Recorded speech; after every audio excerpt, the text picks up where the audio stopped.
Welcome to Lorehammer. I'm Mark. Today we got a special bonus episode for you. Sadly, Eric won't be joining us today, but we do have a special guest who I've heard a lot about, but never actually had the privilege of recording with before. The man needs a little introduction.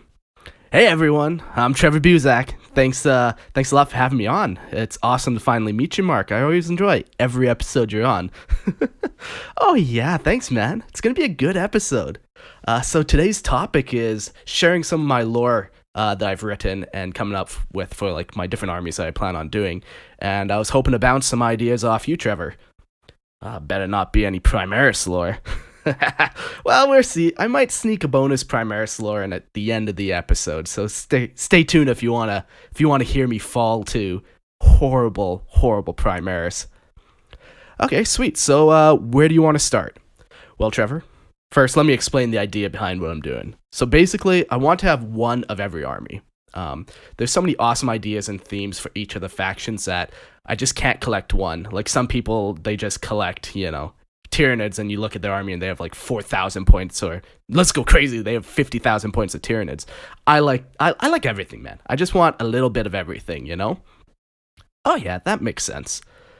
Yeah, so my plan is to write a 1,500 point list and collect and then paint it before I move on to the next faction. So far since 8th edition, like I've been doing this for a year and a half, this kind of concept.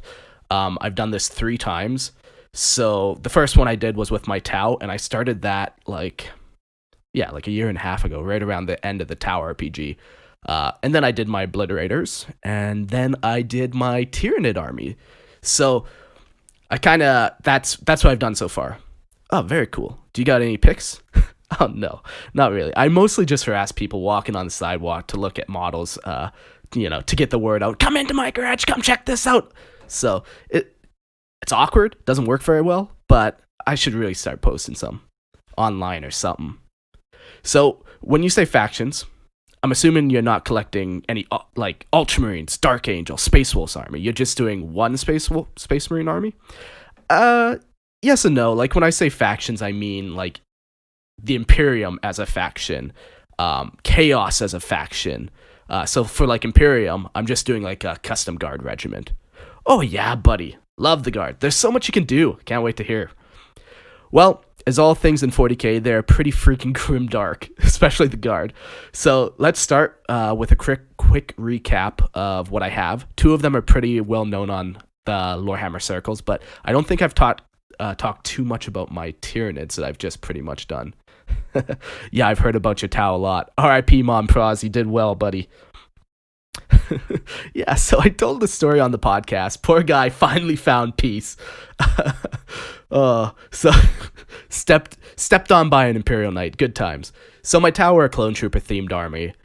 Go listen to the bonus episodes, Solar Ray Enclaves, to learn more. Or if you really have time, go listen to like the entire Eternal Horizon RPG we did. There's so much. Oh yeah, there's like 40 hours of that. I don't know why people listen to it. It's awful. Well, sound quality is awful. The next army I did was my Obliterators, which is my Chaos faction army. And basically, it's a small 10-man squad of Space Marines who get infected with the Obliterator virus and fall to Chaos. We did a bonus episode. It was called Mark Contracts the Obliterator virus. And then a buddy, Luke, wrote a short story on them and submitted it for a listener lore. I forget which one that one was, but I think it was called like Nekabek Dynasty and Iron Skulls or something. It was me and Eric sharing our lore. Yeah, that was a great story. I heard he was working on part 2 and 3. Yeah, man, it's pretty wild. I heard number 2 and was very pleased. I can't wait to hear number 3, and then the lore will be like all wrapped up, like a nice little trilogy. Like each one he's writing kind of like from a different point of view. Like the first one was about like the battle, and then the next one's going to be like the Obliterators on the ship, and kind of like it's a dialogue, and then the third one's going to be like how the cultists feel about the whole situation. So it's pretty cool. I'm considering the very limited amount of information I gave Luke, he did a really good job with it, actually. Yeah, I can't wait to hear more about it. Yeah, you should talk to Luke. Yeah, I should talk to Luke. So let's talk about my NIDS real quick. High Fleet Typhon. Wait, before that, let me ask you quickly. Where do you start when coming up with your lore? Well, I guess it usually happens with I find a unit or a playstyle I really like, and then I write something that explains why the army works like that. But I really liked a well-themed army that when you look at it, you can clearly like see the style or flavor of the army. Like my Tau, for instance, it's an armored cadre. So every unit in the list has a transport or is a tank. So right away you see the style of the army where it's like a mobile tank army, essentially. Yeah, that's cool. So you find something about the faction you like and write about it. Yeah, basically. Like, it's not super complicated. Just do things you're interested in. So, High Fleet Typhon. Ever since I was a kid, I always wanted, like, a big bug list. I just remember as a kid playing with my buddy's Carnifex, or playing against his Carnifex, and be like, oh shit, you put the Carnifex down? Like, that thing's gonna fuck me up. I don't think people quite realize, like, the scale increase of everything in 40k. Like, now you got Imperial Knights running around, but literally back in the day, a Carnifex was like the big bad Tyranid model. So 15 years later, the Nids have even more access to monstrous creatures. So I wrote a list that included 10 creatures for 1,500 points, and the smallest one of them being the Carnifex, which I really like. Oh god, you're a monster. I'm just playing what I like. So this list is a Hive Tyrant, Old One Eye, 4 Carnifexes, a Malceptor, 2 Exocrines, and a Tyrannofex. And fuck, does that ever look cool to just have like the 10 really big bugs, you know? Yeah, you gotta post some pictures. Just come over and check them out. So I know I had a theme of big bugs, and the list I wrote, it got me starting to think about the lore. And when thinking about Nid lore, if you're doing something specific like big bugs or all flying, or really any type of Nid lore, you gotta think like, why did the Hive Fleet evolve to fight like this? And that made me think, well, big bugs are great at smashing down big walls. So here's my lore. The very first planet in our galaxy the Hive Fleet Typhon encountered was a fortress world of some unknown minor Xenos.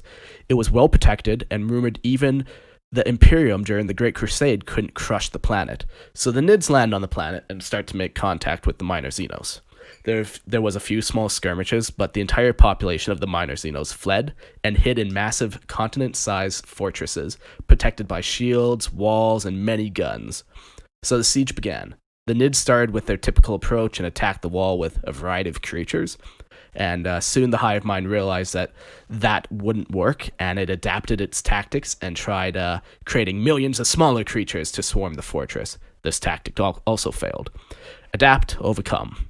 The next thing the hive mind tried to do was burrow underneath the fortress. But this didn't come up too well either. You know, they just got gunned down as they popped through, or, you know, they just got countered at every time they tried to do anything. Then they tried infiltration, and still no luck. At this point, the Hive Fleet was running extremely low on biomass, and decided to do one final attempt to take the fortress. It decided to take all its remaining biomass and make as many big bugs as it could and crush the minor Xenos. It's hard to say if the minor Xenos was weakened after all the waves of Tyranids, or if this was actually like the best way to destroy the fortress, or, you know, like how many of the minor Xenos were still left alive. But either way, regardless, the fortress was crushed and the planet was destroyed. And now this is the Hive Fleet Typhon's primary way of dealing with threats, using big bugs. That's very cool. Simple but effective lore. So my question becomes, all those big bugs seems like it's overpowered, and I've heard you say on the podcast before, like you gotta have conflict or a downside. You can't just have like a bunch of Marisus running around. Yeah, that's a good point. I think I have said something very similar to that before. So when writing a story, you always need flaws. So the flaw of Hive Fleet Typhon is, since it's using a large amount of biomass to create these big bugs, it's actually a super small hive fleet, because everything is just so resource intensive. So it's actually always on the verge of running out of biomass and becoming extinct. Like every battle could be its last battle, because they put everything they have into every battle. And they just try to run through the opponent. Okay, yeah, I can see that. Makes sense. It's a very all or nothing army. Yeah, exactly. Like that. There's only so much you can do with Nid lore. Cool. Is there anything else you can share about them? Just that I finished this army, and so far, it's my favorite looking army I've done. The black chitin and yellow stripes. It just looks really good, and then they're on like broken concrete bases and stuff, and I really like it. Visually, I still like Imperial Knights more. But if I wasn't such a fanboy, I think the Nids would take it over. They look really good. Oh man, you just gotta post some pictures. I will. I'll get around to it one day. Social media is scary. I don't know what's happening on there half the time. Okay, so let's get into the next lore, and let's go into what I'm actually working on right now, and that's my orc army. Yeah, I heard on the Odd Boys and Odd Boys episode about them, and that you were doing Orcarus, the orc who flew too close to the evil suns. Yeah, that was my lore, but it has evolved and changed greatly. Also, thanks to Chris for helping me come up with this kind of idea. He's not completely useless. He does have a lot of cool ideas. Just in casual conversation, he's like, it'd be cool to do an all-orc Air Force. So that was the jumping off point, and that was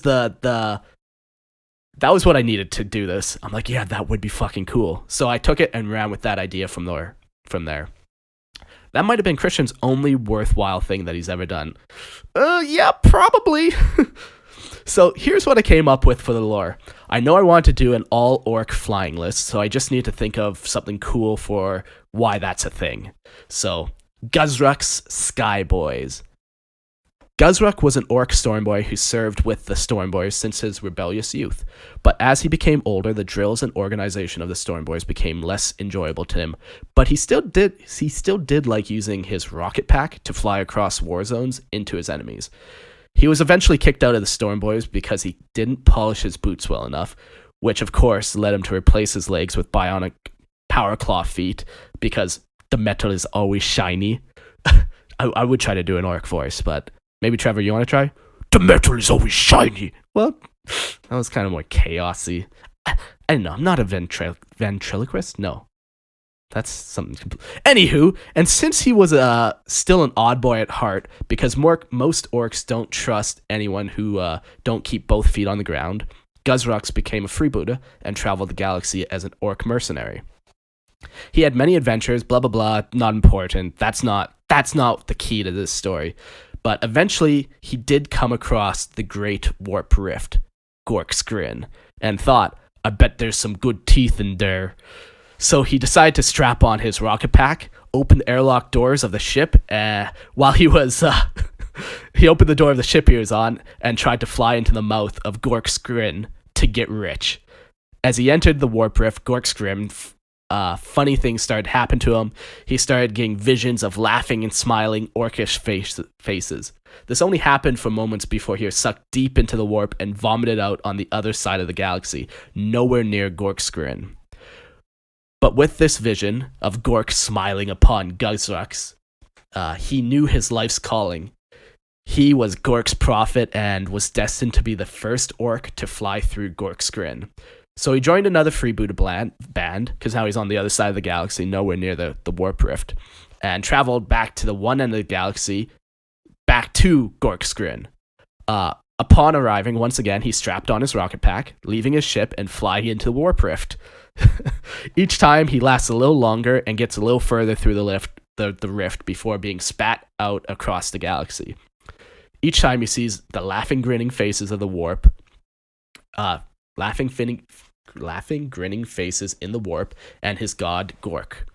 Slowly, rumors spread about Guzrux through orc society, so each time he reappears, it gets easier for him to get transport back to Gork's Grin to repeat his quest. Eventually, he was able to start his own wog of orcs who wished to fly with him through Gork's Grin, and they all are flying because they all want to fly with him through the Grin. And that's the tale of Guzruk's Sky Boys. That is some mad orc lore right there. So he's just flying through the Cicadictrus maledictum over and over, only to be flung across the galaxy to start a new wog of flying orcs. So it makes me wonder, is he actually Gork's prophet somehow, or how is he being kept safe in the warp? Well, remember those smiling faces? Yeah, that's not Gork. Those are just demons. He's not safe. He has to fight off demons the whole time he's in Gork's grin. But to him, that's just a good time and part of Gork's blessing upon him. Like, like orcs are so used to conflict, he doesn't even bring up the fact that when he goes in, he has to fight for his life. That's just par for the course. That seems fun for him. Yeah, freaking orcs, man. But yeah, that's my orc army I'm currently working on. The list is pretty simple.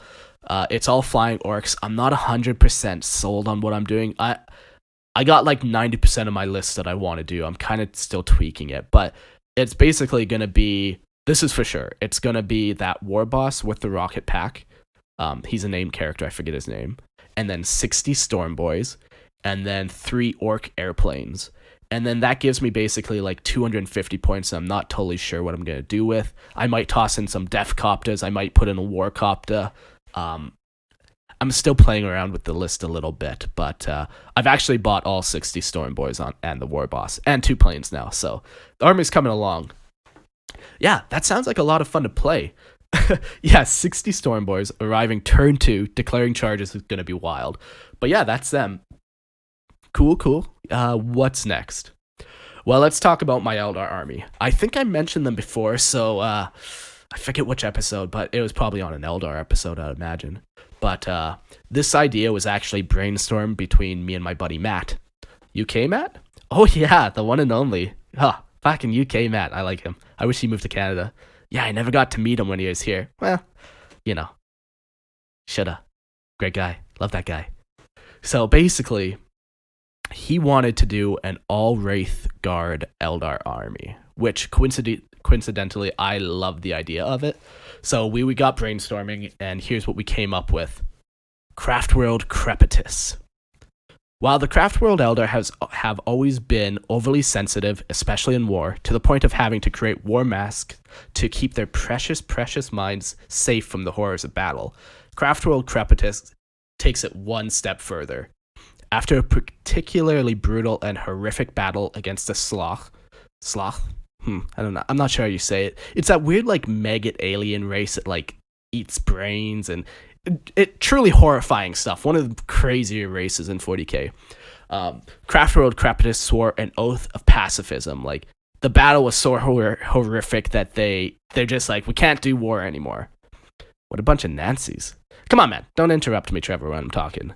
So the Craft World took over an oath of non-violence, and in 40k, that's never going to work out well. So for centuries, Craft World, every time they encountered a hostile race, they fled from them, often taking heavy casualties in the process because they just refused to fight back. So this had a profound effect on the Craft World's Infinity Circuit, and over time, the older spirits, particularly Eldar who fell while on the path of the warrior millennia ago, became increasingly aggressive. The older spirits started seeing the younger, living Craftworlders as weak and realized that this pacifism attitude would be the death of the Craft World. The spirits eventually became restless enough and started to lash out in the form of entering Wraith constructs without the guidance of Spirit Seers. The first large possession of the Wraith constructs happened in a battle against some orcs who were trying to loot the Craft World. Hundreds of Wraith constructs start marching through the Craft World, cleansing it of its invaders. The war was won, and the Craft World survived, but the aftermath was not what was expected. The Wraith constructs declared martial law on the Craft World and basically started treating the living Eldar on the Craft World as foolish children who would rather see their race die than get their hands dirty in war. The Race Seers took control of all major decisions made by the Craft World as of the current timeline with Wraith constructs, they are still in control of the Craft World, keeping the living on a tight leash while they wage wars in the name of the race's survival. Oh, okay, boomer. Yeah, I'm glad you picked up on the millennial versus boomer vibes there. The older generation is always strongest, greatest generation of them all. No, it's cool. So your army list, I'm assuming, is all race. Well, I wish I could, but I do have a spirit seer and a bone singer in the list. But I promise you, I won't ever use any. I won't ever roll an attack roll with them. They're just there for moral and buffing support. Like you can't. Like none of my lists are really viable, but without a spirit seer, it would be so tough to do. So the list is a wraith seer, 15 wraith guard, 2 warlord or wraith lords, wraith knight, a spirit seer, and a bone singer. As of conversions, I would buy some ghosts from the Age of Sigmar. I forget what they're called. And I would glue them onto the wraith construct to show like the spirits inside are like super restless and hostile. Yeah, that's a great idea. Well, to be honest, that one was Matt's idea. He actually made. He was working on like a full 1,500 point list, like the same one pretty much that I did. And when he came to Canada, we were going to actually battle each other, but neither of us finished the army we were working on. But he did finish a couple, and they looked pretty fucking sweet. The race were like a bone color with green helmets, and then that green kind of translucent, ghosty green, ghost flesh color like on top, and it was really nice. I quite liked it, so I'm stealing the army idea because I really like it. Nice. Yeah, so that's the Eldar. There's not really a lot to say. That the Wraith contracts are just now in control of the craft world, doing what they want to do, and that involves going to war an awful lot. So let's jump into the Eldar's evil relatives, the Drakari. Did my last episode on Homunculus Coven win you over to do an army on them? No. Well, that would be awesome. I really do like the Homunculus Covens. I have more singular tastes. So I've always liked the idea of Incubi. So in a typical Mark fashion, I wanted to do an all Incubi army. You can definitely pick up on the themes I'm doing. Like, it's usually one unit. Yeah, geez, you're nothing if not consistent. Yeah, my parents did a number on me in childhood. My mom's German. She's very organized. Everything in a place, and every place has a thing and whatnot. So I can't just do Incubi. I always have to have my unique twist or flavor to the army. Incubi work in I'll give you some context here just about Incubi. They work in a very similar way to Craft World Eldar Aspect Warriors, and it's rumored that they actually were a fallen aspect of the Avatar of War Khaine, where Incubis have shrines, and different shrines have different colors, traditions, and styles. So they're very much like an aspect of Khaine, and they have shrines, and each shrine kind of has some variation to it. So I started to create the shrine they came from, my Incubi. It's called the Shrine of the Blade Sisters. I'll give you a spoiler right away, but they're all females in the shrine. It's an all-female shrine. So typically Incubi are depicted as male, and as far as I'm aware, there aren't any female Incubi, but this isn't like Space Marines where they can't be. It's not like Games Workshop has said there can't be female Space Marines. It's not like they've said they can't be female Incubi. I think it's probably just they haven't modeled any that way. Like there's nothing, But so the way the Shrine of the Blade Sisters came about is an Incubi warrior had a trueborn daughter and taught her the ways of the blade. So upon his death, she took up his sword and armor and founded the Shrine of the Blade Sisters. So it has two factors that contribute to the amount of mercenary work the shrine gets. Yeah, so Incubi work as mercenaries for the Drakari, which is worth knowing because that really plays into what I'm writing. So first, it's a relatively new shrine and is yet to prove themselves as capable warriors. And the second is the shrine is completely made of females. So basically, it has limited work in the shrine and is usually seen going on raids by itself. Because they still have bills to pay, they still need souls to feed on. Plus, it's a great name. Wow, great way to spread their fame and worth when they come back from a raid with a big haul. As for being all females, this also plays into the lack of work because most archives archons see the women as inferior warriors, as a way to prove that the incubi from the shrine are just as good as their male counterparts. Instead of the typical tradition of incubi killing an aspect warrior to be inducted, the women from the shrine will challenge male incubi from another shrine to single combat, and only if they win will they be allowed to join the Shrine of the Blade Sisters. So the goal of the Shrine of the Blade Sisters is to build a name and reputation for themselves as being capable incubi warriors. But as like right now, they're basically just fighting. The Shrine is always just fighting by itself. Yeah, they gotta fight that patriarchy too. yeah, something like that. So the Shrine is small but capable, but doesn't have a lot of mercenary contracts, so they just go out on raiding parties by themselves. Yeah, exactly. They got a couple ships and some able-bodied women, and that's enough. Like, so my list is, like, this isn't the whole Shrine, but this is what my list kind of includes. And it probably could almost really, in theory, be the whole Shrine. And they just... Yeah, it could be. Maybe it is my whole Shrine. But basically, my list is Drazar, 10 Incubi, and a Tantalus. I fucking love the Tantalus. Oh, I know.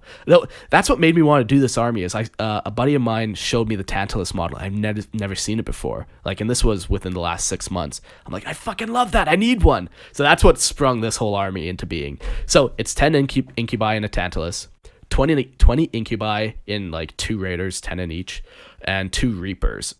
So it's a very mobile army that gets up and close and personal. So conversion wise, I'm assuming you're gonna get out that green stuff and go to town on the boob plates, eh? Well, I was gonna make a mold of. I was gonna do illegal activities. I was gonna make a mold of the female Cabalite warrior torso, and then use incubi legs and arms. I was kind of debating if I want to use the Scourge's head. To kind of keep that demon head aesthetic that the incubi are known for. But the Scourges kind of have like a more female look. Like their faces still look demonic, but it's way more round. And it kind of has like long hair jutting out the back. And then I was also debating giving them a cape and a high collar piece from the Age of Sigmar Shadow Elves box. Shadow Warrior box. I forget what it's called. But like it would look very cool. So it's basically a cape and it has like a collar that would cover basically their whole mouth. Yeah, and it goes all the way around their head. It looks very, very cool. Oof. Yeah, that sounds expensive. That's a lot of different kits you'd have to buy. Well, you know, that's the price of greatness. You got to spend that money to make that. I don't know. I don't fucking know. So why all females? Well, it's probably because it's the closest thing I'll ever get to actually being around one. Yeah, that makes sense. I can see that, you fucking weirdo. Well, yeah. No, the all-female thing was just like, I really like Incubi, and I just wanted to put my own unique twist on it, and yeah, you just don't see female Incubi, so I thought that would be kind of a cool twist. Yeah. No, I like it. So, you ready for the next army? Oh, there's more? How many do you got? There's 2 more, and then maybe that bonus Primaris one. That's fucked, bud, but carry on. So, Necron. So, I briefly talked about this one, I think, in the Necron Tomb World episode. I'm pretty sure it was on that. But I've really liked the idea of I really like the idea of a... I wrote some notes here, so I wouldn't lose where I am, but even my notes are tough to read. I really like the idea of a master program, and I've also always liked the idea of canoptic constructs, and you don't know where it's going if you have been. Wow, good job, Mark. You're quite the competent author. Well, I don't know what to tell you. So let me guess. A rogue master program that uses only canoptic creatures to try and destroy everything in the galaxy. That's kind of what you're going for there, Mark? Yeah. Yeah, pretty much. That's basically it. The only thing you missed was why did it go rogue? I like to think that over 60 million years, the master program seen like all the harm sentient life was capable of doing and decided that it needed to destroy it all, including the Necron. Like, while most of the races like not sentient, they still make mistakes sentient races do. So when the timer for the Necron on his tomb world,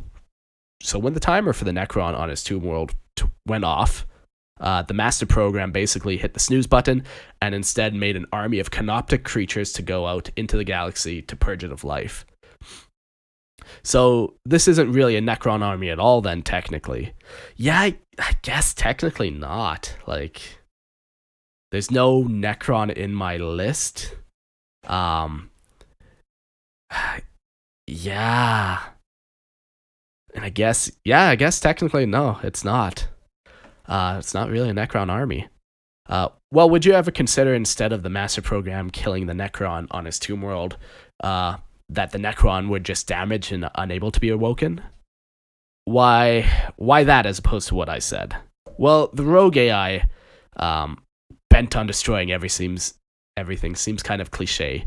Like, it happens so many times. Plus, then you can still work with Necron if you want to further their goals. Yeah, since you call me out on being cliche, maybe I will change it. Yeah, because you're right. There's so many movies where it's the fucking rogue AI and they just hate all life. It's too common. So tell me about your list, because I know Eric bitches about there not being a canoptic construct HQ. So how do you get around that? Well, you tell that dumb bitch that conversions and count as are a thing. Basically, I'm using rules for the Overlord on the command barge, but I'm going to convert it to look like a giant scarab. Like, I got the image in my mind. I was going to use like the Triox Stalker legs and the Necron Flyer main section as the carapace top. But lore-wise, this was going to be the master program's like temporary body. Eric, that tight ass needs to relax, because that sounds super cool. Yeah, I can picture it in my head. I just got to work out like the small details. Like, I can just picture like this many-legged, like, think a giant scarab essentially. So the rest of the list is 9 scarab swarms, a tomb spider, a tomb sentinel, 6 race, and I'm gonna do like that conversion Eric did where they're like scorpions, and a Seraptic heavy construct. Oof, that Seraptic is a crazy model. Yeah, no, it's gonna make a great centerpiece as well as a huge fire magnet. I don't know if it's gonna survive ever. So the big question is, what color of energy are you gonna use? I was thinking of like an ice blue kind of color and then just silver the armor with gold accents, like very subtle gold, mostly silver, very basic, but I really want to learn how to do energy effects and lighting effects and stuff with the blues to make everything come alive. So everything will be like kind of glowing and kind of have that like blue hue to it. Yeah, that would be cool. I just picture the Lich King ice magic color. Yeah, no, exactly. Like that, like streaking ice blue color. Anything else about them? Not really too much. Master programs who Necrons were unable to be awoken now serves other dynasties by using canoptic constructs. That's kind of what I'm going for. Oh, I guess I forgot to mention the name. The name of the Master Program's dynasty is going to be the Machina dynasty. Machina, machine, you see the connection? Oh, yeah. No, I picked up on that. So what's your final lore? So it's going to be my Imperium army. And even though technically like I do have 14,000 points of Imperial Knights, that's the only army I collect to not play. But I want an army that when you look at it, it's more visibly Imperium/humanity and not just giant robots. And I wanted like an Imperial army that I actually wanted to play with. I don't want to play with my knights. I don't find them fun to play with. Yeah, fair enough. So is this your Primaris idea then? Fuck no, get a grip, bud. I'm doing a custom guard regiment. They're called the Paradisium Heavy Drop Regiment, or Paradisium Heavy Drop Infantry. Oh, my wife just texted me. She's wondering what I'm doing. She doesn't know I have people over, but whatever. The Paradisium Heavy Drop Infantry. So the planet Paradisium, as the name implies, was a beautiful, verdant, tropical paradise world whose inhabitants were mostly honored and retired officers of various guard regiments or, imperial nobles or whatever. Although it does have a native population as well, like like, the guard officers go there and they have children or whatever. Not like natives, like tribal natives or anything like that. Um, yeah, so brought into the fold of the Imperium during the Great Crusade, the planet was a beacon for hope and remained untouched by war for 10,000 years. That's until the Great Rift opened up, and with many plagues brought on by Mortarion, one such plague devastated the population of Paradisium. It has affected the entire population on a genetic level. The disease remains dormant until around the age of 30, and then boils start to appear on the flesh, and the flesh like completely decays off the bone, killing the subject within a year of the first physical symptom signs. This became a death sentence for the world, as nothing could be done, and it's passed on from parents to children. It was at this point the population decided to march to war against the enemies of the Imperium, since they were doomed to die young anyways. First step was to secure war gear for their army. Since it was a paradise world, unblemished by mining operations, factories, or anything like that, the people of Paradisium made a deal with the Mechanicum, and that the Mechanicum can use the natural resources of the planet to equip their guard regiments, in return to equipping their guard regiment, to which the Mechanicum happily agreed, like an untouched world. That's super rare. So over the course of 25 years, the planet was turned from a pristine world into a world scarred by resource output. They're just strip mining everything, cutting down entire forests, all that kind of stuff. But the people of the planet formed the Paradisium Heavy Drop Infantry. The elite army they're all equipped by the Mechanicum and near suicidal in fighting style. So they're super well equipped and they're crazy fighters, like not crazy good, but they're good, they're elites, but they're just crazy, they're suicidal. So their main tactic is jumping out of aircraft to unleash blasts of volatile plasma weaponry as well as hotshot las guns, and they're supported by drop sentinels. So they don't have tanks, they don't have anything too crazy like that.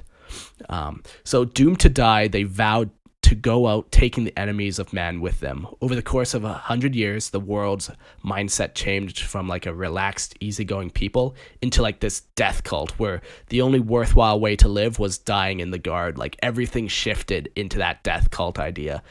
They even have like a model like first to die is like the most honored thing. So when they're all jumping out of the ship, out of the Valkyries to enter a war zone, the first one to kind of get shot down is like cheered, like he's the one. Yeah, like it's just this huge death cult essentially. Oh my, well that turned bleak really quick. Yeah, 40k is not a nice place. So is there a limited number of these guys then? Like, since they die so young, they all join the guard? Like, is there 10,000 of them and then that's it and they're done and they're just traveling the galaxy? No, maybe I didn't add that part, but the population is still on Paradisium, like training and reproducing. So basically their whole life revolves around joining the guard, and men join the guard around 20 and then women join around 25 because the average age of death is like 30. So they train until they're that age, they have a couple kids, and then they join the guard, and then women join a little later just so they have a couple more years to repopulate or whatever. So then they join. So the population continues on, but literally all they do is train for war. When they're old enough to go to war, they go to war. Crazy. So what rules are you using for them? Are you doing like Elysian drop troops? Well, I haven't fully written the list out yet, but the idea is running them as Tempestus Scions, because I love that like elite, they're better and they have more special weapons, and they're just a little harder hitting elites, heavier armor. They're just better. So the one thing is every special weapon in the army is going to be a plasma gun, because they don't care if it blows up in their face. And you better believe, like, every time I shoot it, I'm going to overcharge it, even if it's not the good move. Because it's just like, they're just so eager to just die for the Emperor. And then I'll have some drop sentinels with plasma guns, and I might do some AdMech support, like some tech priests and servitors, because, like, I don't know, the Mechanicum is like on their planet now, so I might do a little bit. I wouldn't do like Scutari or anything, but maybe just like a couple HQs or something. I'd have to kind of play around with it. But basically, the idea of the army is that half of it will start on the board, and then the other half is just going to deep strike into a glorious rapid fire range, which is going to be funny. Just, yeah, unloading a bunch of plasma guns. It'll be fun. Yeah, better to die for the Emperor than live for yourself. Yeah, no, exactly. That's what I'm thinking. So, yeah, that's basically all I got for you. Those are my foreseeable goals in 40K. Collect those armies, get them all painted. It takes me about 6 months to do a 1,500 point army, or at least that's kind of how it worked out for my last 3 armies. Like, yeah, my nids took a little less time. Like when I'm doing my orcs 60 storm boys, that's going to take a little more time, but basically half a year. So this is a many year plan that I'm doing here. Ooh, busy boy. So now the one thing everyone has been waiting for, Mark's breaking his vows and going against the not doing Primaris army and succumbing to the Primaris. Tell us about your Primaris bonus lore. Yeah. Okay, so I figured the only way to really move on with my life and to get over my hatred of Primaris is to actually do a Primaris army and just accept it and move on. But, I have to have my own twist, so here it is. Yeah, go on. So, the chapter was made during the Ultima founding, along with many other chapters. They came from the Imperial Fist gene stock, and so the Imperial Fist offered a veteran sergeant to the chapter to lead them in war, since the Primaris had yet to have any battlefield experience. Diomedes was the Astartes chosen for this task. He served for over 300 years in the Imperial Fist Scout Company, leading new recruits and training them, and was more than thrilled at the thought of leading a bunch of new Astartes. So the chapter is basically a fleet-based chapter, and when Diomedes arrived on the flagship, he was taking stock of what was assigned to him. Squad after squad of Primaris approached him and did like a roll call. So the first squad's like, "We are intercessors. We intercede for the Emperor." And the next squad's like, "We're aggressors because no enemy will escape our aggressive advance." And the next one's like, "We're incursors because our enemies are cursed to face us." And another one's like, "We're the Hell Blasters because we blast our enemies right to hell." And Diomedes listening to all this, and he finally loses his patience and snaps. And he's like, "You're all a bunch of children. You know nothing of war. Forget everything you know. The old ways are what kept the Imperium alive for 10,000 years. I don't care what you think you are. When I'm done with you, you will be tactical Marines, assault Marines, or devastators. You will be my fists." So he named the chapter Diomedes' Fists and reorganized them the way the old Codex Astartes did it. So a standard company would have 6 tactical squads, 2 assault squads, and 2 devastator squads. I'll never like Primaris Marines. I'm never gonna enjoy their lore. I'm never gonna enjoy their fucking models or anything.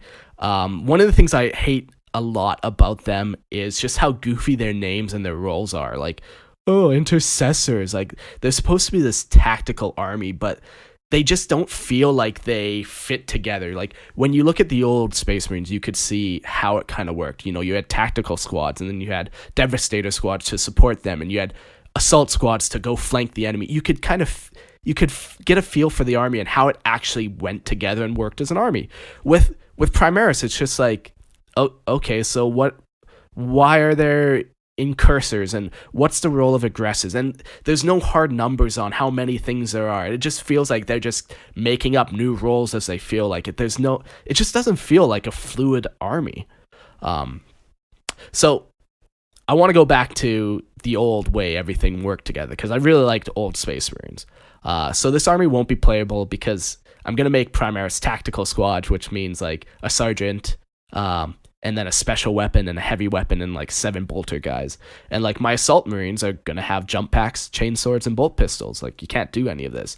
My devastators are going to have multi-meltas, las cannons, plasma cannons, all those old school badass heavy weapons. Like, now, like, your heavy support is like, here's your fucking hell blasters. And it's like, well, maybe all multi-meltas are going to be better, or maybe all heavy bolters are going to be better. So basically, you're spitting on Primaris lore and stuff. You just wanted updated models. Yeah, exactly. I want to collect a full company. Like, I want 100 Marines as kind of a homage to the long lost time where Astartes were actually cool. Ah, you, sir, are a stubborn loser. Yeah. So basically, that's Diomedes' Fist.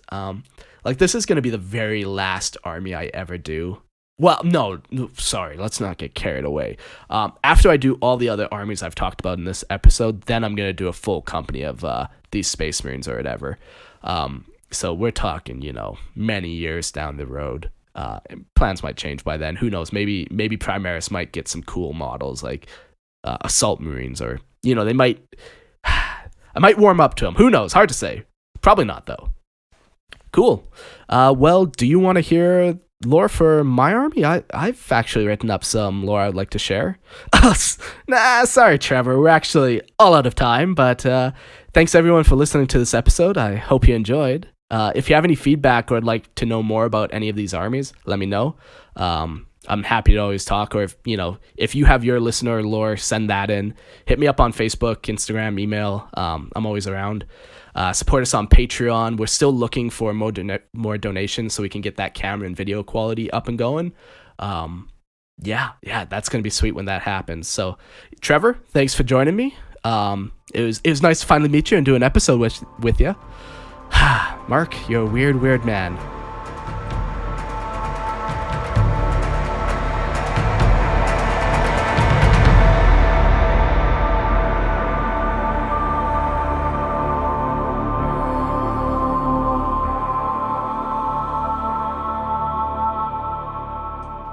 Oh, sweet Jordan, I love sexy Jordan. Oh, yeah, girl. Ooh.